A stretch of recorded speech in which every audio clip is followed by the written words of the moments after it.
Given how they looked in Game 4, which I know did not shock Chris Carter, but it shocked me, I thought, listen, this is going to be the best flurry of maybe a fading champion, but still a champion. And instead, it was just a fading champion. And to continue the analogy, the Warriors looked like a shot fighter in that third quarter on Friday night. They have to have a paradigm shifter. They have to have something that they can tie themselves to and say, this is why it'll be different. Even if it's not going to be 39-5-5 Kevin Durant, even if his minutes wouldn't be 35-plus minutes, they have to have something much like the one series these Warriors have lost, the 2016 finals to the Cavs. I think the Cavs would have won that series whether Draymond gets suspended or not. But what you hear from David Griffin, what you hear from people in the postmortem of that championship, when they heard Draymond was suspended, there was a feeling within the locker room that, you know what, this could be the thing that changes things, at least for a moment while we get our footing. And that is what happened in that series. They won that game, went back home, then went on the road, the exact path the Warriors would have to go on. They have to have Kevin Durant tonight, not only for on-court purposes, but mentally, that it gives them a reason to believe, Chris, that this game can be different, not than 3 of the previous 4, but than all of the previous 4, because even game number 2, the one game they won that game because they were brilliant for 6 minutes and outplayed for the other 42. So, yes, for them to have a chance, Kevin Durant has to play tonight. First game would be since Game 5 against Houston.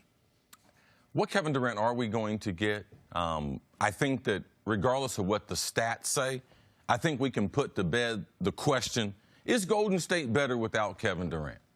I think people should stop saying that now. Because if they were, why would they be begging for him to come back? Why would they need him? If they're so much better, if they move the ball better, if they're hard to defend, why? Because they're not. And that's why they're clamoring. That's why you hear players talking about projecting, oh, when he can come back. Clay told us a couple days ago, man, this don't look good if KD can't come back. It's the first time the Warriors in 5 years ever felt that way. Kevin Durant is a special, special basketball player. And we know Golden State, it's been a special situation. But without Kevin Durant, oh, they can be had. They were very, very fortunate this year as far as Houston and the way the bracket fell, that they were playing Portland in the finals. In the Eastern Conference Final, Western Conference Final, I said Toronto Raptors and Milwaukee Bucks were going to upset whoever won was going to. I was picking them in the finals because I thought they were both better basketball teams. The Golden State Warriors, they are not a great defensive team the way they have been the previous 4 years, and even with Kevin Durant coming back, they're not going to be a great defensive team. So I believe the Raptors and the adjustments they have made without a healthy Kevin Durant, even if this goes 7, I still believe Toronto is going to win because KD will not be healthy. He is the only answer that they would be able to have if he was to be able to come back and be 100%. And I know that that's impossible. Because it's not just Kevin Durant. You're going to need something more from Klay Thompson, even though he gave you 28 or whatever it was on just one game back from the hamstring. Steph Curry had to play, lights out and wasn't great in that last game. You don't know what you're getting from Boogie Cousins at all. What would you really need from Kevin Durant in order for them to get back into the series? Realistically, if you know, as C said, he's not going to give you much on defense. Well, I don't think we need to compare his production to what Klay or Steph would be doing. What they need is a front court threat. That Van Gundy was hammering this point on Friday, and he was absolutely right. It was incredibly obvious for anyone watching to see the Warriors, once the ball was out of Steph or Klay's hands, and Klay, I thought, played really well. Steph struggled a bit until very late when the game was all but decided.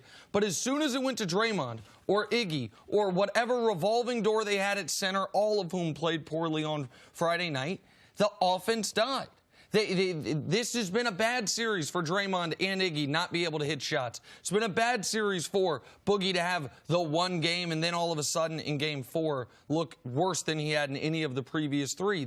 The Warriors, it's tough to... The reason people were initially skeptical of this team was, can you win with just a backcourt? That's what people thought. Then Draymond became the player that he was. Iggy showed everyone what championship medal that he has. But right now in this series, Iggy is a lesser version of himself than he has been in any of the 5 other series. Draymond's shot has been broken all year long and is not being fixed in these finals. And all they have is Steph and Clay.